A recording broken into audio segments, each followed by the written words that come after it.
everyone. We're coming to you live with our double chins. That's what we were just noticing. High up. It needs to be up higher. You get old, you got to put the camera up higher. That's right. Oh gosh, we didn't do that. All right, so I'm Tracy Robert, as you know, and this is my friend Keri. So I am a fitness retrainer and a whole food coach, and Keri's business, she's got a couple businesses. Yeah. What are they? I teach some lessons. The Little Seals program. And then... And my makeup business. Unique. She sells Unique. So anyway, I wanted to have Keri on because we've both gone through a health journey and autoimmune issues, and really we've had to learn how to be our own advocates in our health. And it's been a really frustrating journey, I think, for both of us. Yeah, for sure. But we wanted to share this with you guys because some of you may be in the same position, and it really was because of Keri's journey the last 4 years, I think. 4 or 5 years. Oh, I started in 5 years. 13. Yeah. Yeah, 5 years. It's been like the last 5 years, and really it was her coming to me this summer, finally getting a diagnosis that has helped her to start to heal, that motivated me to kind of look at maybe this is the reason I still have some inflammatory issues and stuff like that. So we wanted to kind of share that with you guys and bring you into our coffee talk because we're talking about it together anyway, and see if you guys have any issues with the same thing. So we're going to kind of go back to the beginning. And prior to, Keri did my cleansed, the 21-day whole food cleanse. And, oh, she's doing something with the I'll just see if we don't. Oh, there. So we're not glowing. Oh, I like to be glowing. Oh, okay. Okay, so Keri, just tell us how you ate prior to my cleanse. Okay. We were office mates, okay? So we worked together, and she watched how I ate for about a year and a half. And then she was like, well, maybe I should try this cleanse that you got going on. Yeah, I was... yeah, we already did that. Terrible. Uh-oh. I did something wrong. Okay. No, What'd it say? You already tagged me. Okay. I don't know why I did that. Okay, so before becoming Tracy's office mate, I had the worst diet. Like, what kinds of things were in your diet? Like, I lived on queso. I'm standing in judgment over here. So no, I'm not. I never cooked meals, hardly, besides nachos, scrambled eggs. What else is my signature thing? Grilled cheese. Yeah. Like, I ate out. And she always had her coffee with her chemical creamer. Chemical creamer. I did Taco Bueno, Taco Bell, Whataburger, Taco Delight, not In-N-Out. What else I do? Oh, chicken. What was Chicken it? Express. Yes. Love me some Chicken Express. Fried food, processed food. I did not eat whole food anything. No. Nothing in clean. fact, I would come in and she would be like, what are you eating? How can you just eat that chicken breast without ketchup or... Right. And if I'd had vegetables, mustard. she didn't eat any vegetables. No. I was like, how do you sit there and eat just blueberries? That is disgusting. I ate donuts. Donuts. Yes. Kolaches. Burritos. Breakfast burritos. Like, literally, my friends would make fun of me because they said, we just need to give you an IV with queso. Yeah. Because that's what I lived on. Yes. Chips and queso. And and iced tea from Chicken Express. Yeah. Sweet tea all the way. Sweet tea. Sweet tea and alcohol. From Chicken Express. And alcohol. Don't forget about the alcohol. I had lots of alcohol. Yes, you did. Terrible. Lots and lots of alcohol. I was a horrible eater. Yeah. So, 2013, Keri decides, I had my 21-day whole food cleanse I had been doing since, I think, 2010. And I usually would do it like 2 to 3 times a year. I would do this cleanse. And so she kind of saw me do, I think the first week we actually worked together, I was on it. Yeah. And she's just watching me with like this disbelief. Like, I can't believe this is the person I'm going to have to work with. Right. And she's not going to support me, I don't think, in my queso loving lifestyle. And so, but I didn't say anything. And then eventually she said, well, you know what, Tracy, I think I'm going to try that. I'm going to try the cleanse because I was going to do it. Yeah, I was scared. I didn't think I had the self-discipline. Yeah. At all. Yes. It was terrible. She was terrified. I was scared. Like, I was like, what do I buy at the store? I shop the aisles. I don't shop the outside perimeter. Yes. Ever. So it was like going from infancy with her. I was like, okay, I'm going to hold your hand. This is what we're going to do. Tell the story with me. Yeah. So I gave her a list, and she decided to start with smoothies. You'd always drink a smoothie in the morning. So anyway, we won't go into details. If you're interested in my cleanse, I'll post it below and give you more information on that. But she started the cleanse. And so what was your first, I guess, like, as you were doing the cleanse, what were you thinking? Well, the first 5 days, I had a hellacious headache. Because of her chemical creamer. Yes. Everything. I'm not used to eating that clean, and my body was obviously detoxing. But I got past the 5 days, and I felt amazing. I had energy. Yeah. I don't know. It was just amazing. This is mainly energy. Like, I had so much energy, and I wasn't craving sugars, and I wasn't craving crap. It was weird. Yeah. And I think prior to the cleanse, some of the physical symptoms sometimes she would have, but she didn't really know why. Right. You would have hives. My lip would swell, Yeah. my face would swell. I'd just wake up swelling. Yeah. Or it just happened during the middle of the day. Yeah. I And never she would could pinpoint attribute it, I think, sometimes to your environmental allergies. Yes. Yes. So that's kind of what she thought it was. So anyway, she gets done with the cleanse, and probably, I mean, I don't know, we don't remember really timeline wise, but you started to then develop other symptoms once you went back to your lifestyle. Once I started eating, I was eating better, but not near as good. I was still incorporating some of that processed food back in my diet. I was still trying to eat good. It just wasn't near as good as Tracy. And I started bloating. Like, my gut would swell. I was fatigued. And meanwhile, hives, hives all over. Right. You're working out with me. I was working out hardcore with Tracy, like doing things I've never done in my life. Now I was gaining muscle, but I was gaining fatty tissue, like literally cellulite, fatty, I don't even know, was all over my body. I gained 20 pounds. Yes. And she came 20 into pounds. the office, she'd be like, Tracy, why is my leg all? You know, and I'd be like, I don't really know. Gosh, what are we doing that is, that's affecting her? And you went, I mean, she probably went several months. Yeah. And then it kept getting worse. The bloating, where she would say, look at me, I look like I'm 5 months pregnant. Right. Now, I had battled with IBS, which, if you guys don't know, that's irritable bowel syndrome. I was diagnosed in my early 20s, and basically it was just this syndrome that was like, well, we don't really know what's wrong. We don't know how to tell you how to fix it. And that really was the catalyst for me to start eating better, because I was in my early 20s and I felt like crap all the time. And so I started to eat more vegetables and educate myself on food. So I managed my symptoms for the most part with diet, but I still would have inflammation, and I could never put my finger on what it was. So that's kind of what got me started. I would feel better. I would do my cleanse. I would feel better. I'd stop drinking coffee for a season. I would feel better.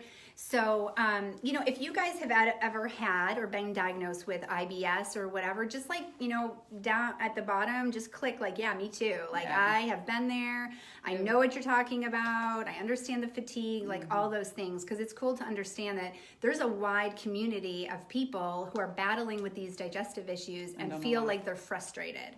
So anyway, with Keri, she got to the point, you finally made the appointment, and you got diagnosed with celiac first. And I was like, really? So that was blood work, and then I was supposed to go in for endoscopy. I ended up finding out I was pregnant with Kyle, and I couldn't do the endoscopy, so I had to wait until after he was born, after I stopped breastfeeding, and then I had the endoscopy. And I got the results that, oh gosh, your intestines look great. You don't even look like someone that has celiac. And I was like, well, this is so strange, because I'm still having the same symptoms. Now I'm very... So tell them, how does that happen? How do you go from the blood work said yes, and then how long was it before you had the endoscopy? Probably like a year and a half. And so, and in that time period, you ate differently. Yeah, like I totally changed my diet. Once I was literally at my birthday at Cheesecake Factory tearing up some cheesecake, and my mom was like, did you get the results yet? And I was like, oh, I haven't checked. I checked my email, and I was like, oh my goodness, I have celiac. And I was like, well, I'm glad I enjoyed all this bread and crap, because I won't be eating this anymore. And so I stopped. I mean, I was pretty disciplined. I was tired of feeling sick. I didn't want to feel this way. I wanted to feel better. So I read labels, I researched, I educated myself, and I cut everything gluten-free out of my diet, like to my makeup, to my soaps, to anything. I mean, gluten is in everything. Spices, it's everywhere. Toothpaste. Right. I cut everything. So that's good for you guys to know. If you think it's just a food thing, It's not. it's not. It's literally in all of our Lotions. products. Yeah. So getting as clean as you can is really important. So when, I teach people in my nutrition coaching to look at labels, and if you can't read it, don't eat it. But even when it's your shampoo or your toothpaste, and our skin is, all the lotions you put on, like I know Bath and Body Works and, other places like that, they smell really good, but just make sure you're checking the labels, like especially if you're having symptoms. So what did somebody put? CRPS and ruined digestive tract, already ruined to CRPS. Yeah, so a lot of people with CRPS, which if you guys don't know what that is, complex regional pain syndrome, my husband has it.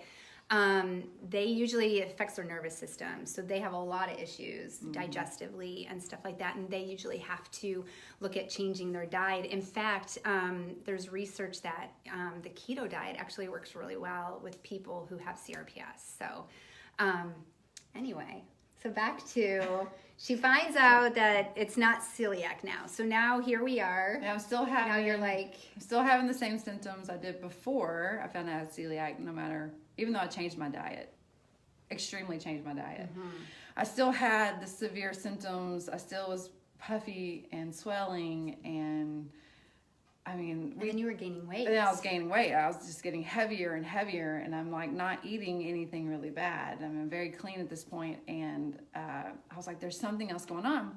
Because you didn't even did you do like junk food gluten-free? You know how some people will be like, I'm gluten-free, but then they go down the aisles and they start getting all these, let me tell you this, guys, the gluten-free products that are on the shelves, okay, those still have preservatives and chemicals in it.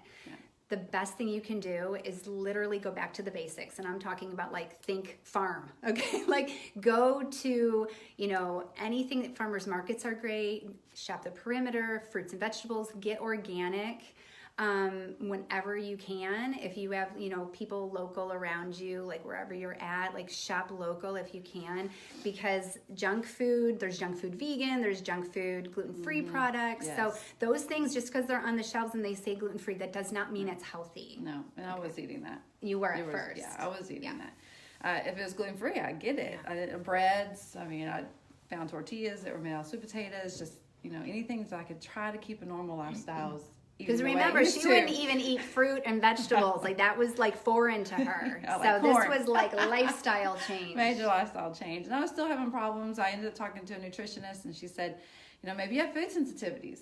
So that was the next step we went into, is I tested for food sensitivities and found out I had 28 food sensitivities, which was a lot of the foods I was eating. Because she got me hooked on spinach. That's right. I'm highly allergic to spinach. So that was my next journey, was finding out I have food sensitivity. So I cut all of those foods out of my diet, which even trimmed down my food to very little. You'd be like, I can't even eat anything. You can't eat anything in a box, anything in a bottle. And and meanwhile she'd be like, and I'm still putting on weight. Yes, I'm still swelling. That was an issue because you were still gaining weight. Right. And then I was getting fatigue, even more fatigue. I was having strange symptoms. Yeah. Like depression, anxiety, metallic taste in my mouth. I'm dealing with yeast, overgrowth. The list is forever long of all the symptoms I was experiencing. And they were getting more and more intense. And I could not figure out what's going on with me. To the point I was like, is it parathyroid? So I went to an endocrinologist, I went to internal medicine, and they just said fibromyalgia or chronic fatigue, and all my blood work came back great. No, you look great. You're in the middle of the range for everything. The only thing that was a little low was my adrenal fatigue. Right. And there was a couple other things. I was deficient. I was deficient in my B12 and deficient in vitamin D. And I was like, what is going on? So what kinds of, what I'd be interested in, if you guys have worked with any doctors or nutritionists or anything that you guys would say, this person was great, this is somebody I've worked with and I'd recommend, post below, because it's always great information to share with each other. So that ended up bringing you to finally a naturopath. Yeah, I never could say the word right. Say it again. Naturopathy is what I say. She's so Southern. I had a friend that's a My celiac. naturopath. I know. She said, "Hey, this is who I see. Go see her." Because I have a friend that has celiac and Right. found out she has SIBO, and she's like, "Go to her." Because I was desperate. I mean, I was crying all the Yes. time. I was You were miserable. sitting at my kitchen table. Like, I don't know what to do. Right. I'm desperate. Yeah. I'm just gaining weight, eating nothing. Well, nobody wants to gain weight and eat nothing. No. If I'm going to gain weight, I better be eating some Whataburger and some Jack in the Box and some taquitos. Then I'm like, you know what? I'm gaining weight because I'm eating like crap. But so I went to see her, and she looked at me and she goes, "You are walking celiac." No, not celiac. SIBO. Which is small intestine bacteria overgrowth. Yes. Which Why did she say that just from looking at you and hearing? Like, why did she all of think my that? symptoms. She Okay. said, "You are just the prime," I don't even know the word she used, think of it right now. But Candidate? she said, yeah, she's like, "I can guarantee you without taking the test that you have it." So this is SIBO, guys. SIBO.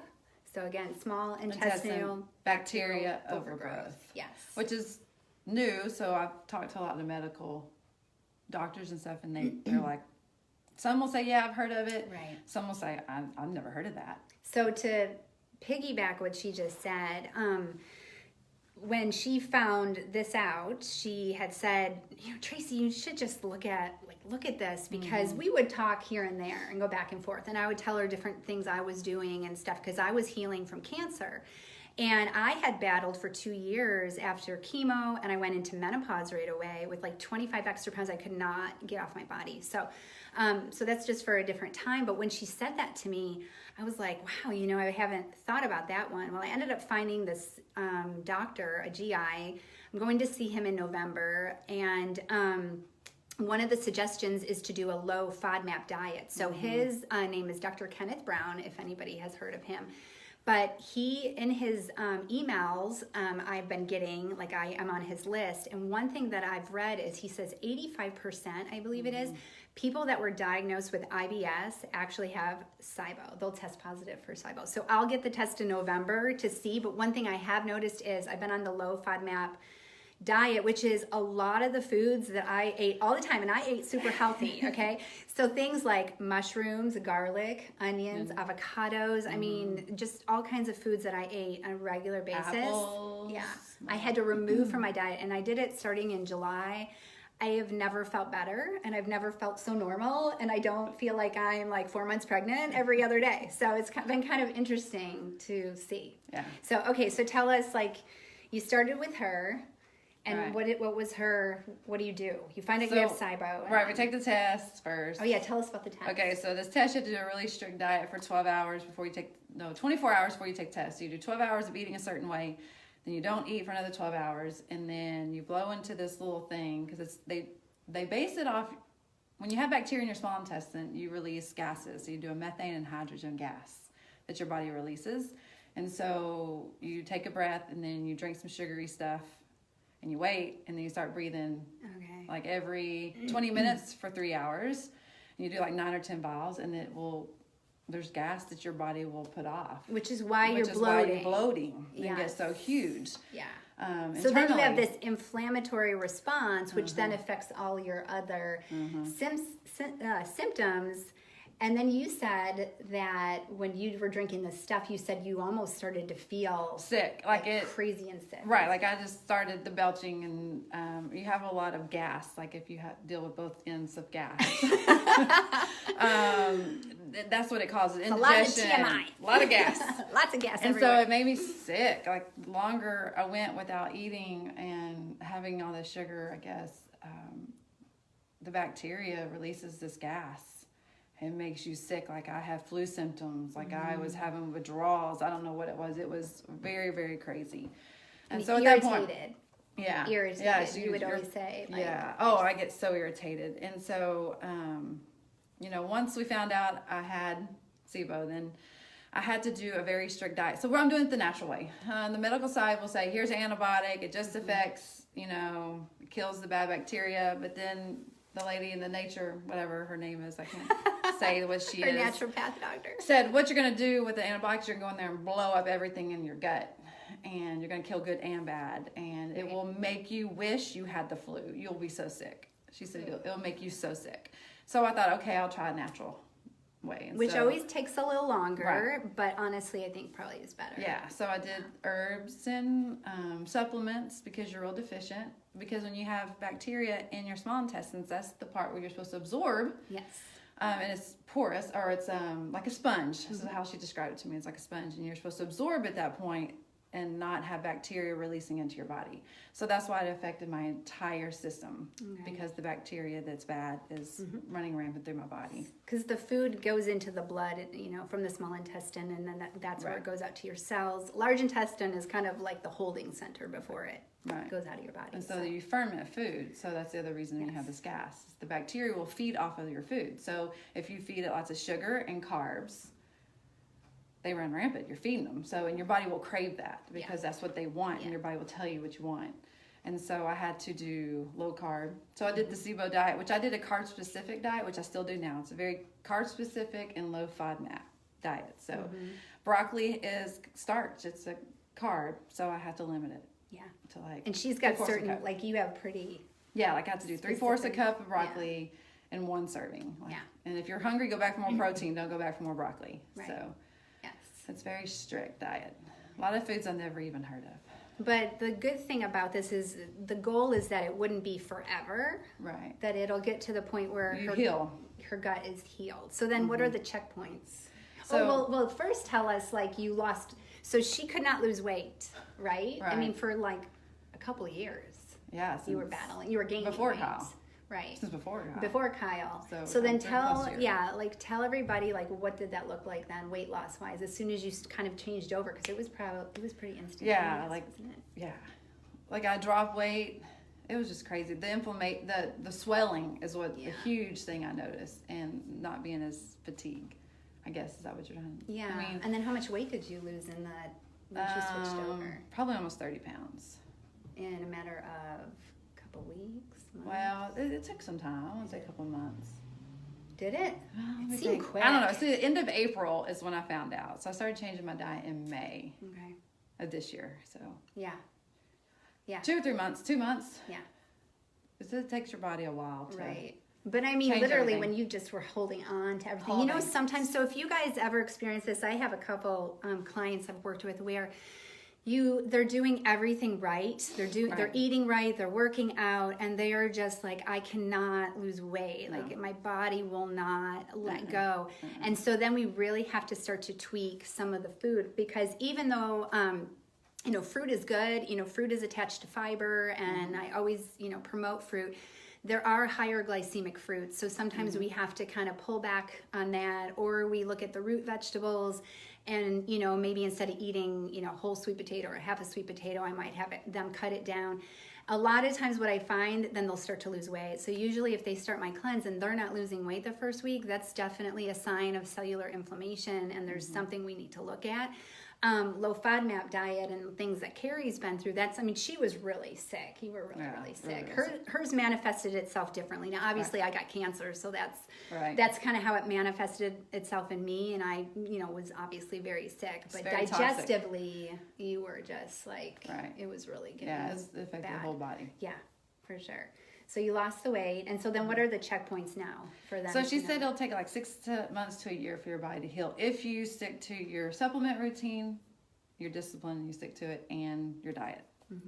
And then at that point, we'll start reintroducing foods. With my food sensitivities, that's where we'll start. Okay. One at a time. Test it and see how my body responds, because that usually food sensitivities is from an underlying root problem. Okay. So the root problem being the SIBO, and so then you reintroduce the food sensitivity and see how you're doing, and then see how your body reacts to it. Yes, yes. So then what happens if you don't, you eat something, it's been a year, you're feeling better, you eat something, you introduce something, and then you're like, oh, it kicks me in the butt. Oh yeah. I may not get as swollen like 7 months pregnant like I used to, but I will puff out. I can see it in my face and see my arms, my stomach, and then usually the tiredness returns. I have no motivation, not even motivation, but you'll look at your house and you're like, I don't even care. I look at my house like that anyway. And then you're just tired. You're just like, I just need to sit down. I just need to go to sleep. It just, your body just doesn't respond to it. Right. And you know what? I think It's almost like a sometimes, poison. yeah, I think some of us, we get to, like, we're in our 40s, you know, and I think you go, oh, I'm getting older, I just must be tired. But the thing is, like, we are definitely not supposed to be feeling this bad. No.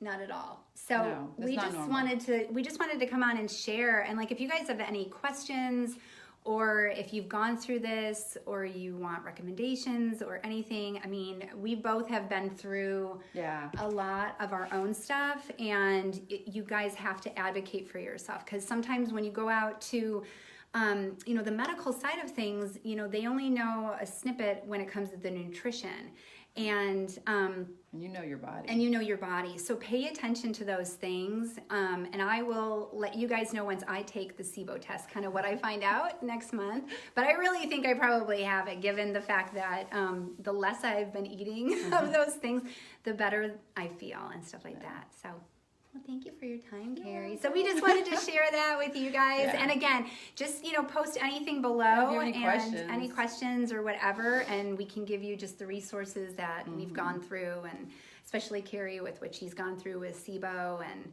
or IBS, or Right. if you think you may have celiac or whatever it is, we'd love to be able to be here to support you and help you out. So, all right, you guys have a great day. She's got to go pick up her son, so we got to be out of here. Okay, bye.